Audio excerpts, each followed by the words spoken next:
you going to wait until the problem comes to ask God for help? You're going to wait until it's the end of the road, you're at the end of your rope, and then you're going to ask God for help?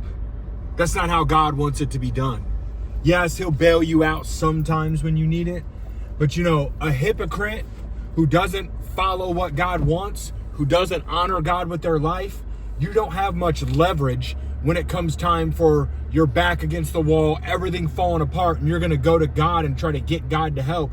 And then why didn't God show up for me? God didn't show up for you because you don't show up for God.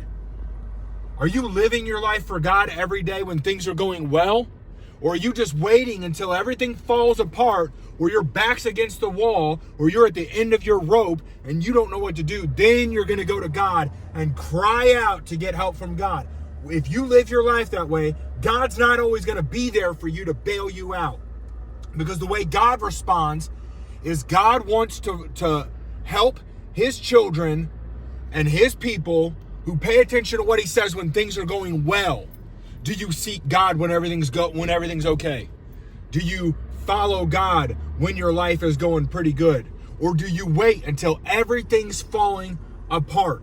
I read this morning in the book of Job, and it talks about how we wait until everything falls apart and then we go to God and try to plead our case.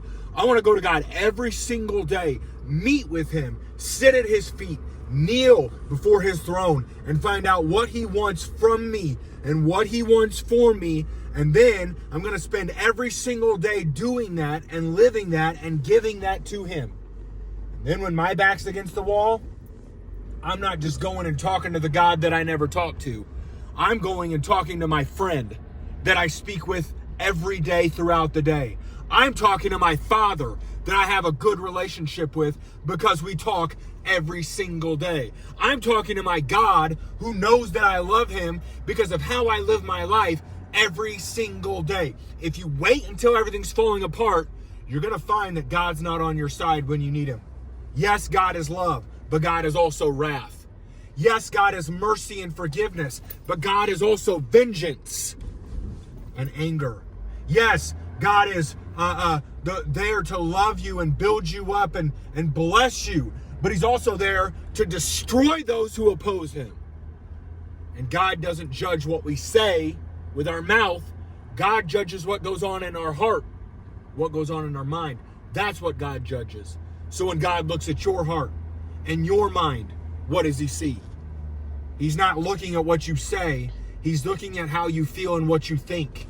And yes, you can control how you feel. And yes, you can control how you think. And yes, you can control whether or not you live for God.